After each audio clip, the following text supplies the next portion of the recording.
আপনাদের দলের নারীদের আমরা উচ্চ পদে যারা আছেন তাদের প্রকাশ্যে কেন দেখি না? তাদেরকে মিডিয়ায় আসতে মানা?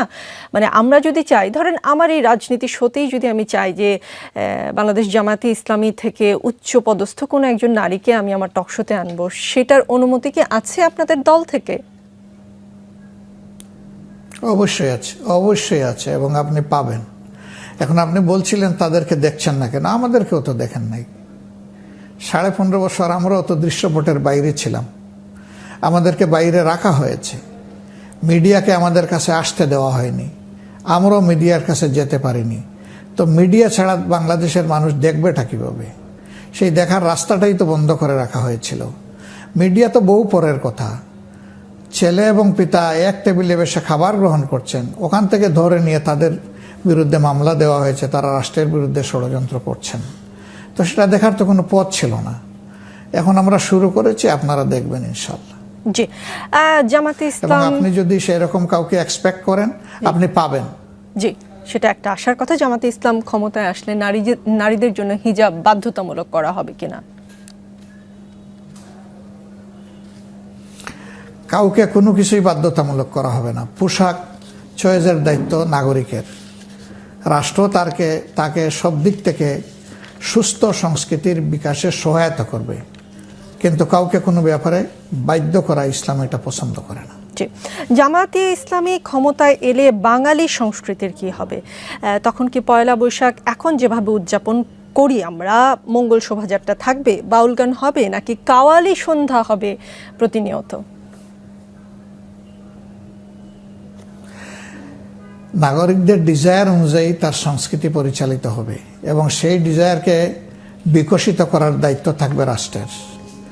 রাষ্ট্র হবে সহায়ক শক্তি, জনগণ তার মতো করে তার সংস্কৃতিকে সাজাবে এবং পরিচালিত করবে।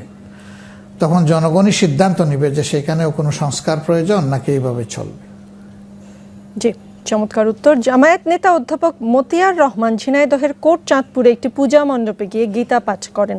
গীতা পাঠ শেষে আগামীতে নির্বাচিত হলে হিন্দু সম্প্রদায়ের উৎসব পালনে সহযোগিতার আশ্বাস দেন তিনি কি আসলে পূজা মণ্ডপে গীতা পাঠ করেছেন ধর্মীয় সম্প্রীতি বোঝাতে, নাকি ভোট চাইতে, নাকি সময়ের প্রয়োজনে তিনি গিয়েছেন? দলকে কি তিনি ব্যাখ্যা দিয়েছেন? কোনো জামায়াতে ইসলামী কি তার কাছে কোনো ব্যাখ্যা চেয়েছিল কিনা? হ্যাঁ, আমরা ব্যাখ্যা চেয়েছি। তিনি যেটা আমাদেরকে বলেছেন যে গীতায়ও মুহাম্মদুর রাসূলুল্লাহ সাল্লাল্লাহু আলাইহি ওয়াসাল্লামের আগমনী সম্পর্কে একটা ইঙ্গিতবহ জায়গা আছে। তিনি ধর্মীয় সম্প্রীতি সম্মিলনের এই জায়গা থেকে বুঝিয়েছিলেন যে গীতাও কিন্তু ইসলামের প্রফেট, মানবতার প্রফেটের স্বীকৃতি দেয়। ওই কথাটা বুঝাতে গিয়ে তিনি পাঠ করেছেন। আমি এটা দেখিনি, ওই চ্যাপ্টারটা আমার দেখা হয়নি, দেখলে আমি বুঝতে পারবো যে সেখানে তিনি কি পাঠ করেছিলেন। এরপরে আপনার প্রশ্ন হলো যে তিনি বলেছেন যে জামাত ক্ষমতায় গেলে তাদের ধর্মীয় উপাসনায় জামাত সহায়তা দেবে। আমাদের এই ব্যাপারে very clear and loud voice যে ধর্ম চয়েস করার, রাজনীতি চয়েস করার রাইট এভরি সিটিজেনের, তার ইন্ডিভিজুয়াল রাইট, এটা তার নাগরিক অধিকার। আমরা চাই যে সকল ধর্মের মানুষের শান্তিপূর্ণ সহাবস্থান হোক, এবং সবাই যেন তার ধর্মীয় উপাসনা অনুষ্ঠানাদি অত্যন্ত শৃঙ্খলা, নিরাপত্তা এবং সৌন্দর্যের সাথে পালন করতে পারে। আপনারা দেখেছেন যে এবারকার এই পট পরিবর্তনের পরে জামাত ইসলামী অনেক অপপ্রচার হয়েছিল, সেগুলাকে সমাজে যাতে ভীতি না ছড়ায়, কোনো ধর্মীয় সম্প্রদায় যাতে নিরাপত্তাহীন মনে না করে, এই জন্যে অত্যন্ত দায়িত্বশীল আচরণ করেছে, এবং এটা অতীতেও ছিল, ভবিষ্যতেও এটা থাকবে। আর ভোট চাওয়ার যে প্রশ্নটা বলেছেন, ভোট তো এখনো সেই মৌসুমই শুরু হয় নাই, চাইবে কে? না, কিন্তু তিনি পরে ভিডিও বার্তায় একটা ব্যাখ্যা দিয়েছেন কেন তিনি গীতা পাঠ করেছেন। সেই বার্তায়ও তিনি বলেছেন, পূজা মণ্ডপে গিয়ে যেমন বলেছেন যে আগামীতে নির্বাচিত হলে হিন্দু সম্প্রদায়ের উৎসব পালনে সহযোগিতা করবেন, তিনি ভিডিও বার্তায়ও বলেছেন ঝিনাইদহ 3 আসনের জামায়াত মনোনীত প্রার্থী তিনি। আমাদের প্রার্থী এখন এই মুহূর্তে কাউকে আমরা চূড়ান্ত বলবো না। নির্বাচন সামনে রেখে প্রার্থী চূড়ান্ত করার প্রক্রিয়া আমাদের চলছে। এটা চূড়ান্ত যখন হবে তখনই বলা যাবে যে কে কোন জায়গায় প্রার্থী হবে বা হবে না। তিনি বিগত নির্বাচনে আমাদের প্রার্থী ছিলেন, কিন্তু আগামী নির্বাচনে তিনি বা অন্য কেউ বা আমি নিজেও প্রার্থী হব কিনা এটা আমাদের ইলেকটোরাল বোর্ড যেটা আছে তারা এটা ঠিক করবে। জি, কিছুদিন আগে ছাত্র শিবিরের ঢাকা বিশ্ববিদ্যালয় শাখার সেক্রেটারি এস এম ফরহাদ বললেন যে ছাত্র শিবির কারো রক কেটেছে কিনা আপনারা গুগলে সার্চ দিয়ে দেখবেন, কিছুই পাবেন না। কিন্তু আমি তার কথা শুনে গুগলে সার্চ দিলাম এবং বেশ কিছু অভিযোগ পেলাম। আপনাকে দু একটা শোনাই। 1988 সালের 31শে মে রাজশাহী মেডিকেল কলেজ শাখার ছাত্রমৈত্রী সভাপতি জামিল আক্তার রতনকে 4 হাত পায়ের রক কেটে হত্যা করা হয়।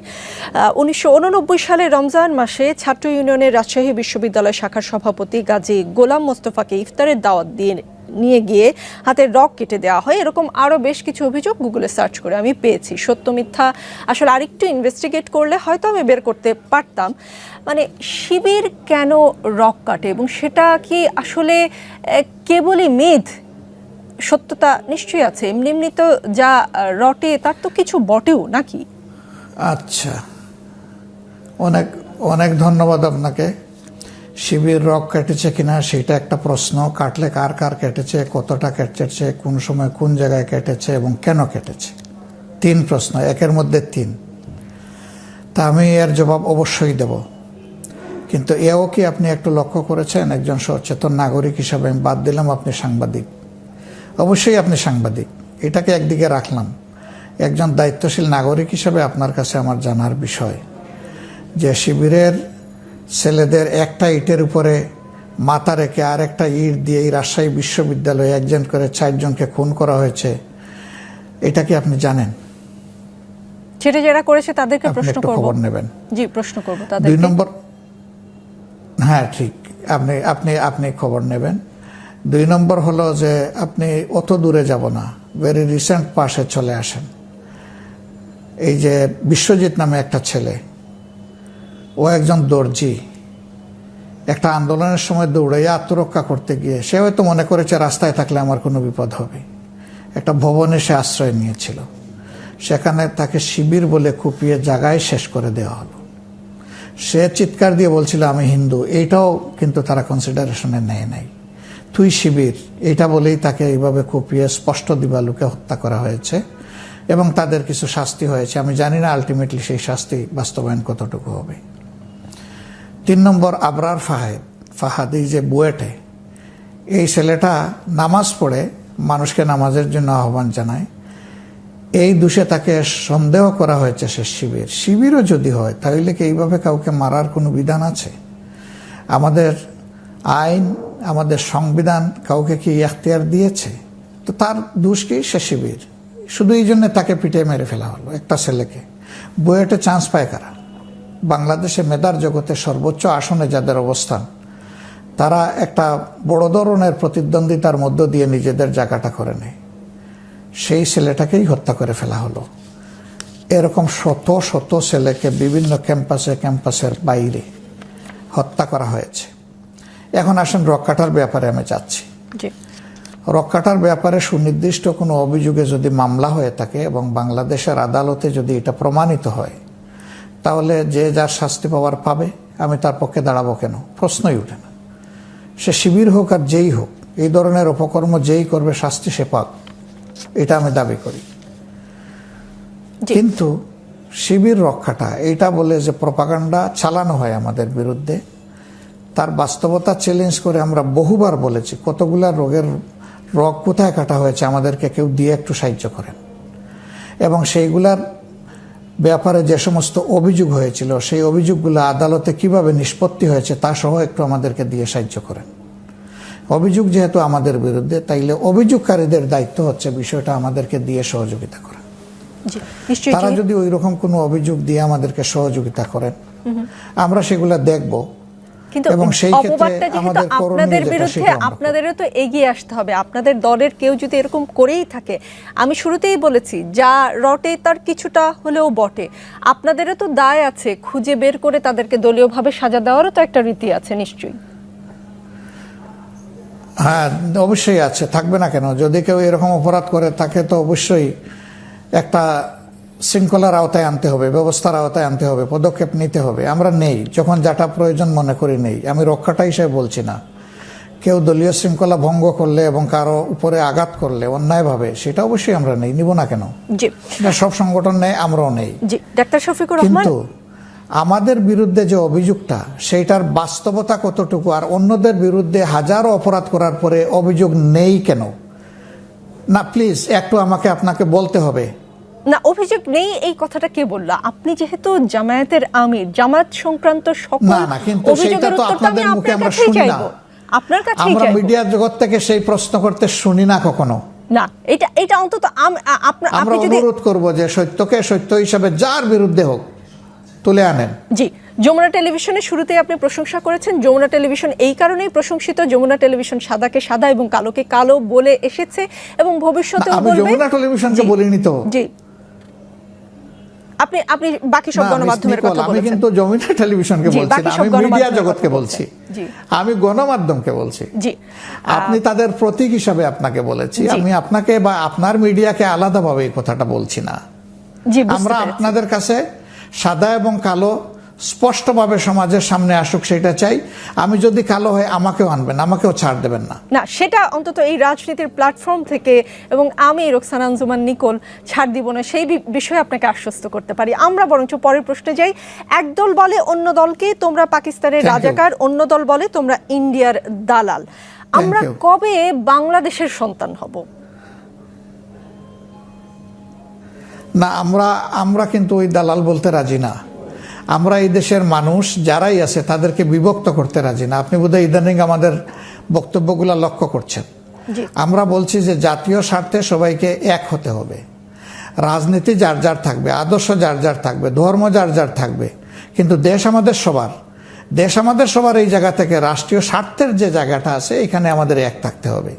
এখন সবাই যদি অন্য দেশের দালাল হয় তাইলে এই দেশের নাগরিক হবেটাকে? আমরা ওই দালাল কাউকে বলতে রাজি না। একজন দোষ করতে পারে, দোষের জন্য তার বিরুদ্ধে অভিযোগ আসবে, বিচার হবে, শাস্তি পাবে, কিন্তু তাই বলে আমি দালাল হিসাবে ঠেলে দেবো কেন? এটা তো দেশের জন্য লজ্জার বিষয়। জি, ইন্ডিয়ার সাথে আপনাদের সম্পর্কটা কেমন হবে জামাতে ইসলামের দল হিসেবে, এবং যদি কখনো রাষ্ট্র ক্ষমতায় যান তখন কি হবে, পরিকল্পনা কি? এবং পাকিস্তানের সাথে আপনাদের সম্পর্কটা কেমন হবে?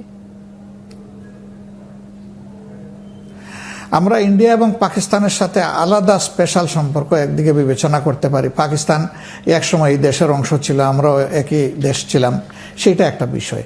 আবার ইন্ডিয়া আমাদের নিকটতম প্রতিবেশী এবং আমাদের মুক্তিযুদ্ধে তাদের অবদান আছে, এটা আরেকটা বিষয়।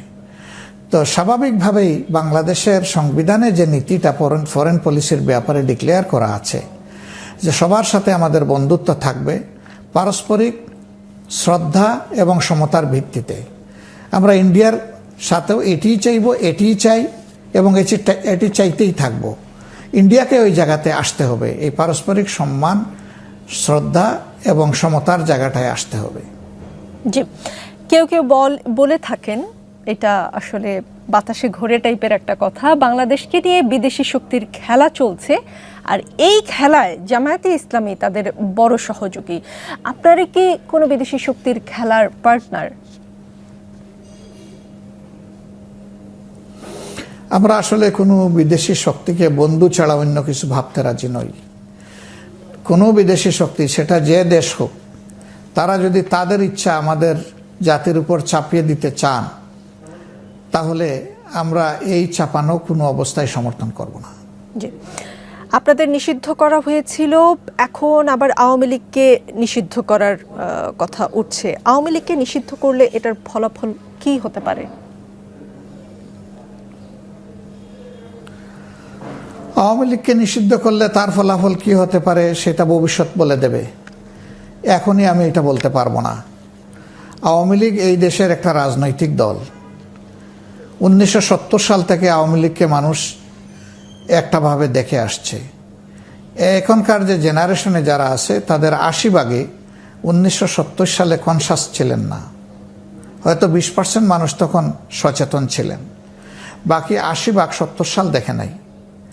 তারা বাংলাদেশের স্বাধীনতার পর থেকে বিভিন্ন পট পরিবর্তন দেখেছে, 75 দেখেছে, 79 দেখেছে, 82 দেখেছে, 81 দেখেছে, তারপরে 90 দেখেছে, 96 দেখেছে, 2009 বা 8 দেখেছে, 14 দেখেছে, 18 দেখেছে, 24 দেখেছে।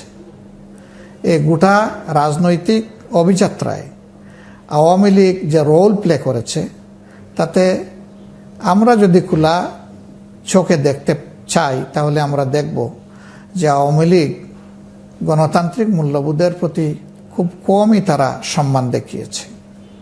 70-এর নির্বাচনে পূর্ণাঙ্গ পাকিস্তানের 300 আসনের মধ্যে 161 আসনে আওয়ামী লীগ বিজয়ী হয়েছিল। জনগণের এই রায়কে পাকিস্তানি শাসক গোষ্ঠী মেনে না নেওয়ার কারণেই অনিবার্য হয়ে উঠল একটি মুক্তিযুদ্ধ।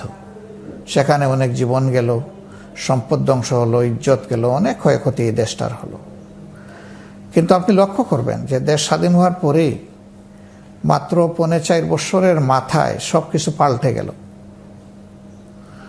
পাল্টে গিয়ে বহুদলীয় গণতন্ত্রের সেই মূল্যবোধকে পাকিস্তান শাসন গোষ্ঠী মেনে না নেওয়ার কারণে, শাসক গোষ্ঠীর একগুয়েমির কারণে, বিশেষ করে ভুট্টো সাহেবের অবাস্তব এবং একগুয়েমির কারণে অনেক রক্ত গেল, দেশ স্বাধীন হলো। সেই স্বাধীন দেশে আওয়ামী লীগ ভোটের অধিকার অস্বীকার করার কারণে যে মুক্তিযুদ্ধ হলো, মুক্তিযুদ্ধের মাধ্যমে দেশ স্বাধীন হলো, সেই স্বাধীন দেশে আওয়ামী লীগ কী করলো?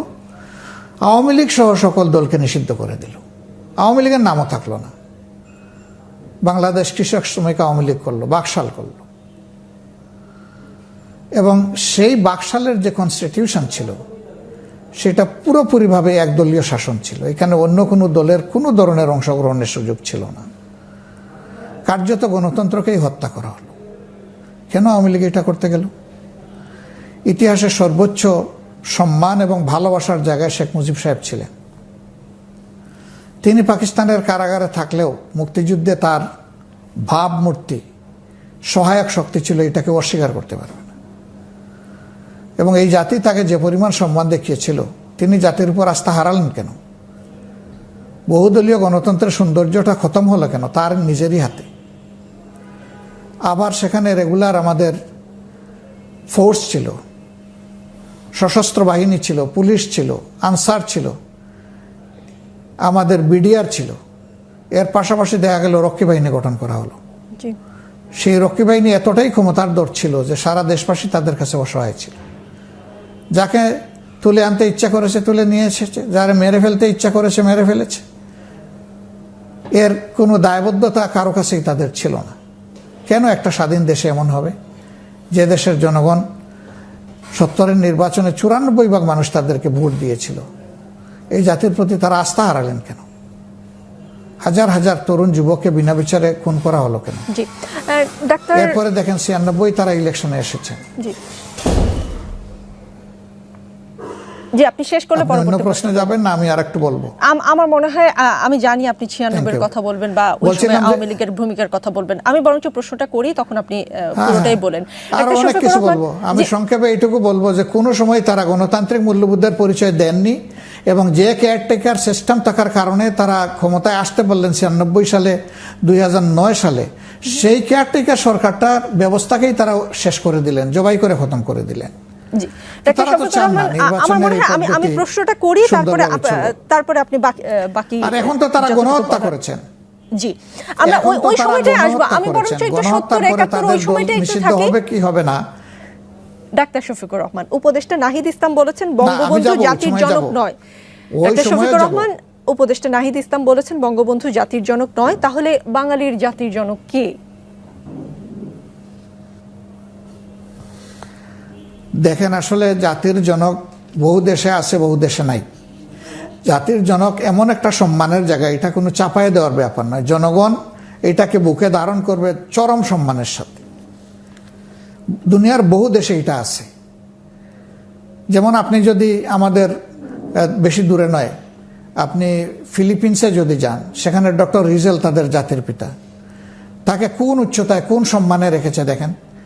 রিজেলের ফ্যামিলি কিন্তু পরবর্তী পর্যায়ে কেউ এই দেশ শাসন করে নাই, ফিলিপিন শাসন করে নাই, কিন্তু তার কন্ট্রিবিউশনের কারণে স্বাধীনতার যুদ্ধে জনগণ তাকে পরম সম্মানের সাথে বরণ করে নিয়েছে।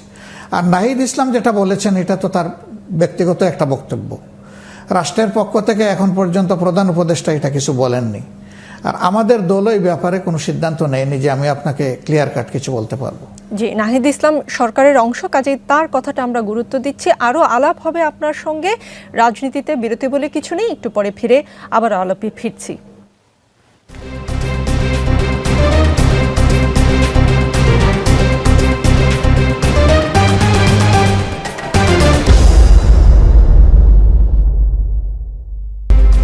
দেখছেন রাজনীতি, আমাদের সঙ্গে আছেন বাংলাদেশ জামায়াতে ইসলামীর আমির ডাক্তার শফিকুর রহমান।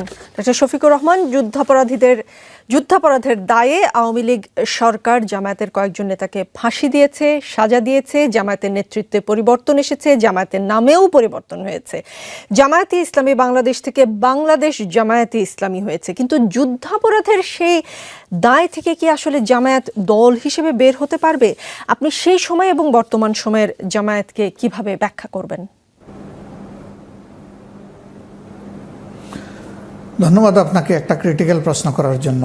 এই প্রশ্ন অনেকেই করেন। আজ থেকে 53 বছর আগে তৎকালীন পূর্ব পাকিস্তানে আমি আগেই বলেছি যে 70-এর নির্বাচন মেনে না নেওয়ার কারণে পশ্চিম পাকিস্তানিরা এই সমস্যার সৃষ্টি করেছিল। তারা এর প্রেক্ষাপটে মুক্তিযুদ্ধ হয়েছে। মুক্তিযুদ্ধে অবশ্যই পক্ষ বিপক্ষ ছিল, নাইলে যুদ্ধ হয় কীভাবে?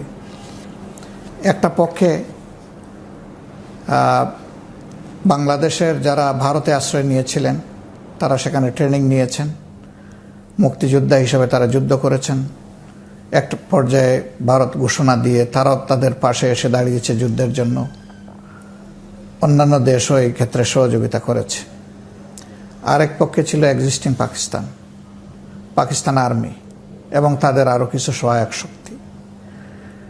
পাকিস্তানের অখণ্ডতায় পক্ষে ছিল আর অনেকগুলা দল, শুধু জামাতে ইসলামী না। তখনকার প্রধান দল ছিল মুসলিম লীগ।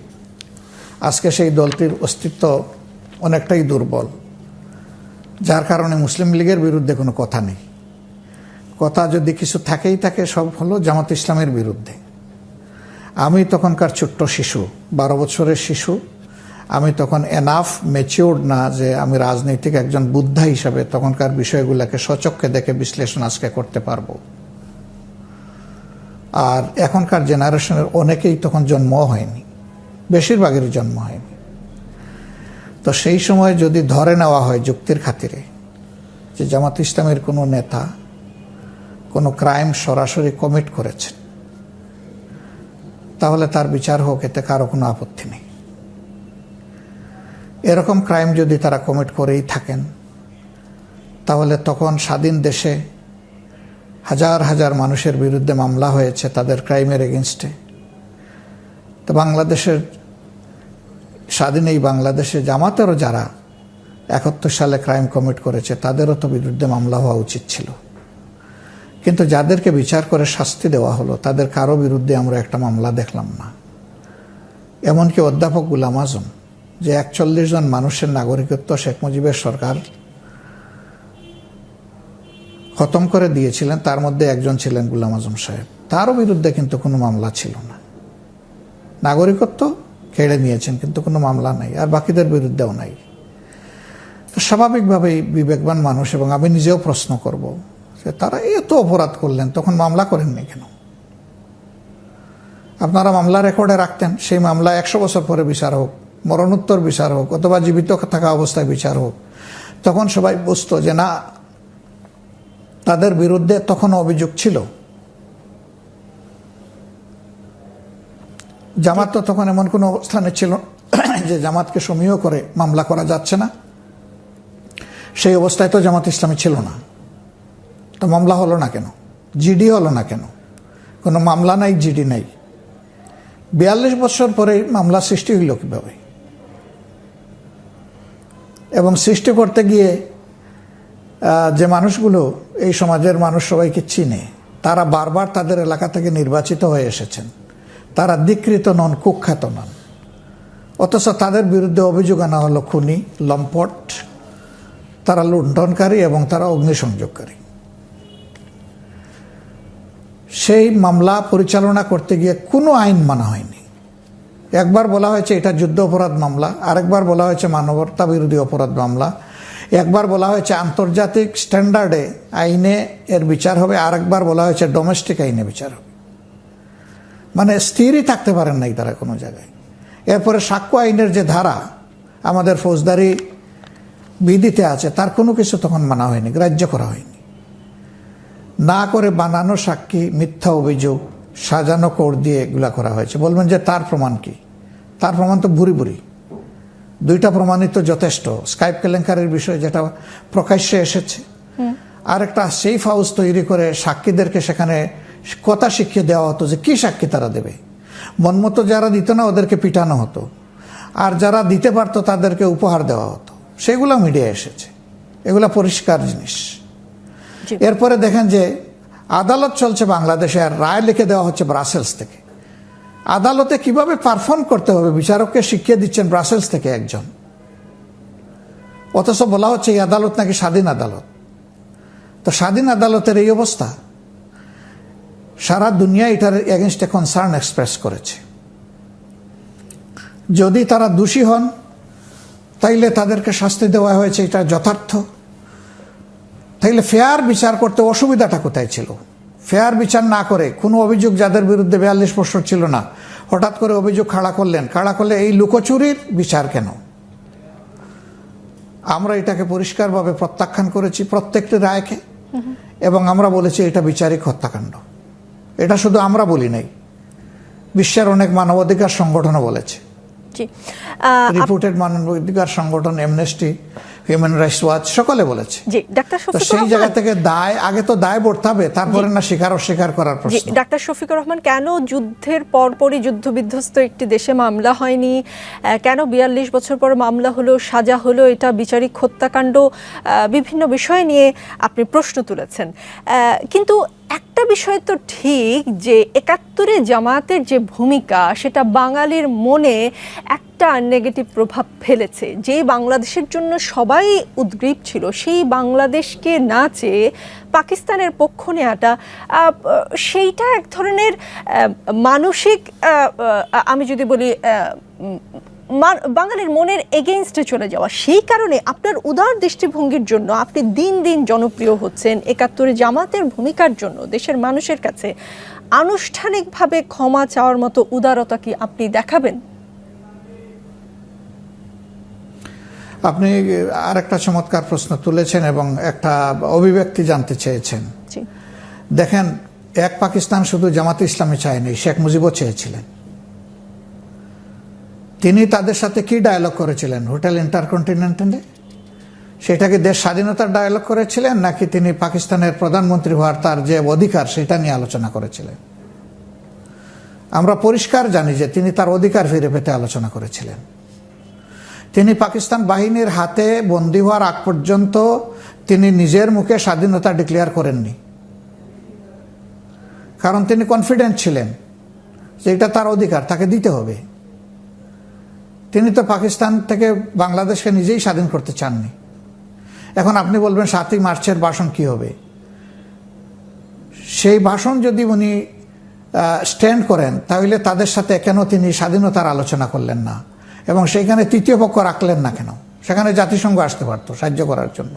সেই সময় তো অনেক কিছু, ডাক্তার শফিকুর রহমান, সেই সময় তো অনেক কিছু সিদ্ধান্ত নিতে হয়েছে না? যদি স্বাধীনতা প্রকাশ্যে ঘোষণা করত, তাহলে রক্তপাত, ওই সময় রক্তপাত এড়ানোর জন্য অনেক কিছু করা হয়েছে না? বুঝেছিলেন না, তিনি নিশ্চয়ই ভেবে চিন্তে এই কাজগুলা করেছেন, তিনি না ভেবে এগুলা করেননি। তো তার যে স্ট্যান্ড ছিল জামাত ইসলামের সেম স্ট্যান্ড ছিল। এরপরে যুদ্ধ যখন লেগে গেল, আপনি বলছেন যে মানুষ কষ্ট পেয়েছে আমরা মুক্তিযুদ্ধে অংশগ্রহণ না করার কারণে বা সমর্থন না দেওয়ার কারণে। দেশের ভিতর থেকে আমরা ছাড়া আর কি কেউ সমর্থন দিয়েছে? তখন পরিবেশ ছিল না, দেওয়ার কোনো উপায় ছিল না। মুক্তিযুদ্ধে গেলাম না কেন? আমাদেরকে ভারত জায়গা দিত। বাসানী সাহেবের নামের আগে মৌলানা আছে, তারই জায়গা দেয় নাই। তিনি ভারত থেকে পালিয়ে বাংলাদেশে আসতে বাধ্য হয়েছেন। জামাতে ইসলামীকে জায়গা দিত ভারত? এর কোনো সুযোগ ছিল? এটা বাস্তবতা না। যার কারণে জামাতকে বাধ্য হয়ে দেশেই থাকতে হয়েছে। আর দেশে থেকে এখান থেকে কেউ যেমন আওয়াজ তুলতে পারেনি স্বাধীনতার পক্ষে, জামাতের পক্ষে এটা সম্ভব ছিল না। এটাই বাস্তবতা। কেন জামাত তাইলে সেদিন এই ঐক্যবদ্ধ পাকিস্তান চেয়েছিল এবং এইভাবে স্বাধীনতা চায়নি, সেটা আপনি একটু প্রশ্ন করতেই পারেন। চায়নি এই কারণে 53 বছরে বাংলাদেশের সাথে ভারত যে আচরণ করেছে, জামাতে ইসলামী তখন এটাই বলেছিল যে যদি তাদের সহযোগিতায় বাংলাদেশ স্বাধীন হয় তাইলে পাকিস্তানের খপ্পর থেকে বের হব, কিন্তু ভারতের খপ্পরে আমরা পড়ে যাব। এই জাতি স্বাধীনতার সুফল পাবে না, পায়নি। যার প্রমাণ হচ্ছে যে সরকারেরই বিগত সরকারের গুরুত্বপূর্ণ ব্যক্তি বলেছেন আমাদের সম্পর্ক হইল স্বামী স্ত্রীর সম্পর্ক। এটা অত্যন্ত লজ্জার বিষয়। এরকম কথাও তারা বলেছেন এই জাতির সামনে। ওবায়দুল কাদের বলেছেন, হাসান মাহমুদ সাহেব বলেছেন আমাদের পাশে ভারত থাকলে আমাদের আর কিছুই লাগবে না, এদেশের জনগণ কিছুই না। সেই কথাটি তো তারা মিডিয়ায় বলেছেন। এগুলা তো কোনো অস্বীকার করার মতো বিষয় না। জামাতে ইসলামী এই সমস্ত কনসিকুয়েন্স বিবেচনা করেছিল। ফারাক্কাবাদের অভিশাপ, এখন যেটা উপলব্ধি করছি, তিস্তা নিয়ে সিদ্ধান্তহীনতা, কাঁটাতারের বেড়ায় ফেলানির সহ অনেকের ঝুলে থাকা এবং মানুষ খুন করা, তারপরে একতরফা চুক্তিগুলার একতরফা বেনিফিট নেওয়া, বাংলাদেশের উপর দিয়ে সব কিছু যাবে, মালপত্র এভরিথিং যাবে, বাংলাদেশের কোনো অথরিটি চেক করতে পারবে না যে তার দেশের উপর দিয়ে কি যাচ্ছে। সেখানে ট্যারিফ পাবে না, সেখানে ট্যাক্স পাবে না, যা পাবে সেটা ফকিরের ভিক্ষার মতো। এগুলো তো জামাত যা আশঙ্কা করেছিল তার চাইতে বেশি বাংলাদেশে হয়ে গেছে। এরপরে দেখেন 14 সালে ইলেকশন করে দিলেন সুজাতা সিং এসে। তিনি এই দেশে বসে অমুক দল ইলেকশনে যাবে, তমুক দল যাবে না, এগুলা এই দেশের মাটিতে বলে গেলেন। সময় আসলে শেষ হয়ে আসছে। জামাতে ইসলাম আনুষ্ঠানিকভাবে ক্ষমা চাইবে না বা সরি ফিল করবে না, আমি যদি ঠিক বুঝে থাকি, তাই তো? না না না, আমি এটা বলি নাই। আপনি বুঝার চেষ্টা করুন। আমরা মানুষের দল, ব্যক্তিগতভাবে মানুষ ভুল করতে পারে, দলও ভুল করতে পারে। জি, আমাদের দেশের মানুষ যদি কষ্ট পায়, কারণে ও কারণে যে কারণেই হোক, তাদের কষ্ট দূর করার দায়িত্ব আমাদের। আমরা এটা দেখব। জি, গত প্রায় 15 বছর একরকম গোপনে রাজনীতি করেছেন আপনারা, এখন হঠাৎ করে কিন্তু প্রকাশ্যে রাজনীতি করতে পারছেন। প্রকাশ্যে রাজনীতি করতে গিয়ে কি আপনাদের ছোটখাটো কোনো ভুল ত্রুটি হয়ে যাচ্ছে কিনা? এই যেমন কিছুক্ষণ আগে বললাম মন্দিরে গীতা পাঠ বা ইসলামী সঙ্গীত পরিবেশন, এটা কি প্রকাশ্যে রাজনীতি করার সাথে অনভ্যস্ততার কারণে হচ্ছে? আপনারা প্রধান উপদেষ্টার সাথে সংলাপে 10 দফা দাবি প্রস্তাব দিয়েছেন। আপনারা তো ইসলামী শাসন কায়েম করতে চান বা ইসলামী রাষ্ট্র প্রতিষ্ঠা করতে চান, তাহলে এক কথায় ইসলামী বিধান চালু করার প্রস্তাব দিলেন না। প্রথম প্রশ্নে থাকেন। জি জি, সময় শেষ বলে আমি দুটো প্রশ্ন একসাথে করে ফেললাম। না না, আপনি প্রথম প্রশ্নে থাকেন আগে। জি, প্রথম প্রশ্নটা হচ্ছে যে 15 বছর পরে হঠাৎ করে আমরা আসছি না। আমরা হঠাৎ করে আসি নাই, আমাদেরকে চাপিয়ে রাখা হয়েছিল। এখন সেই চাপটা শুধু আমাদের উপর না, গোটা জাতির উপর থেকে চলে গেছে। এই জন্য যে কাজগুলো আমরা 15 বছরে করতে পারি নাই, সেই কাজগুলো এখন আমরা করার চেষ্টা করছি মাত্র, এর বেশি কিছু না। করতে গিয়ে আমরা ছোটোখাটো ভুল ত্রুটি করে ফেলছি কিনা, ছোটোখাটো ভুল ত্রুটি তো হতেই পারে আমাদের। তো 2টা ইনস্ট্যান্স বিশ্লেষণের দাবি রাখে। এক জায়গায় দাওয়াত দিয়ে নিয়ে গেছে, তারা স্টেজে জোর করে উঠে নাই, 2 জায়গায় তারা ইনভাইট করেছে।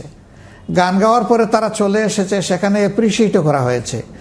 এরপরে সোশ্যাল মিডিয়া কেউ একজন একটু অন্যভাবে পরিবেশন করেছে, তাদের মধ্যেও একটু অস্থিরতা দেখা দিয়েছে এবং আমরাও সেখানে আমাদের